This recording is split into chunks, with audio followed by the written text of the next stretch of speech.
Écoute, en géométrie, tu vas avoir des exercices de ce style-là, où on va te donner 4 points, on va te demander de démontrer que c'est un parallélogramme et de calculer son aire. Donc je vais te montrer comment ça marche, au moins tu sais faire. D'accord? Donc ici, on a 4 points, on veut démontrer que ABCD est un parallélogramme. La première chose à faire, c'est qu'en maths, quand on ne voit pas les choses, on fait un schéma, un graphique, une figure, pour voir parce que c'est plus facile.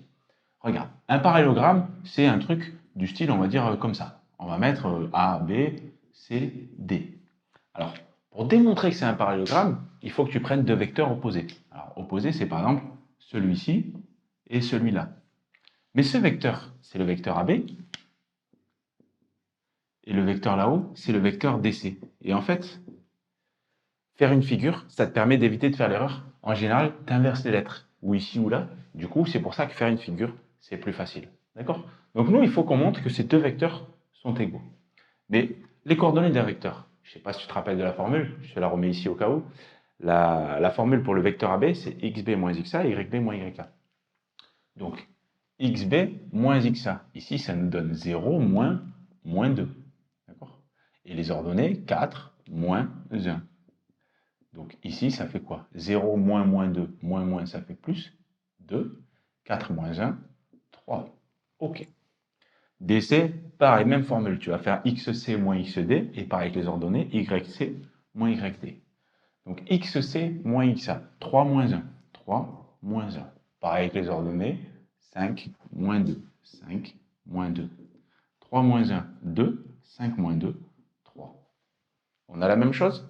C'est un parallélogramme, c'est tout.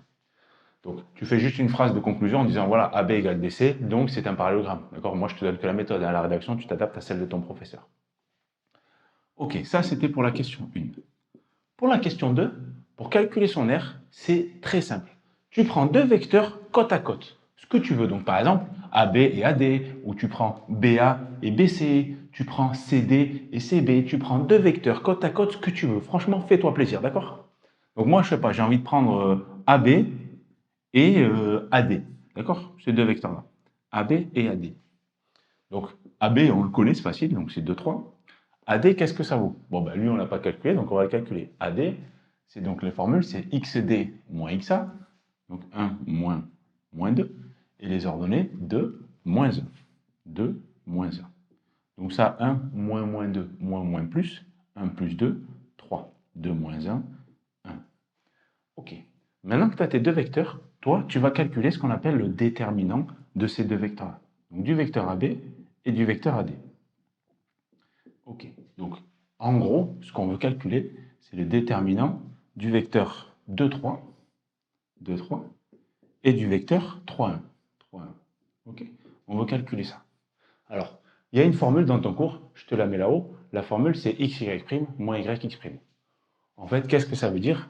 Ça veut dire que ici, tu vois, tu pars d'en haut et tu fais ce déplacement moins ça. C'est-à-dire, tu vas faire 2 fois 1 moins 3 fois 3, d'accord? Ce schéma-là. Plus ça fois ça, moins ça fois ça. Donc ici, ça nous donne 2 fois 1, 2 fois 1, moins 3 fois 3. 2 fois 1, 2, moins 3 fois 3, 9. 2 moins 9, moins 7. Tu as vu le résultat? Toi, pour avoir l'air, tu prends la valeur absolue, c'est-à-dire tu prends que le signe, que la valeur. Donc ce que tu conclus, c'est que l'aire du parallélogramme ABCD, c'est la valeur absolue de ça, donc la valeur absolue de moins 7, c'est 7. Alors l'unité ici, c'était en centimètres, donc une aire, c'est en centimètres carrés. D'accord? La valeur absolue, c'est tu gardes que le chiffre. C'est-à-dire que si tu as plus 12, ta réponse, ça va être 12 cm carrés. Si tu as moins 12, tu ne gardes que la valeur. D'accord? L'aire, c'est quelque chose de positif.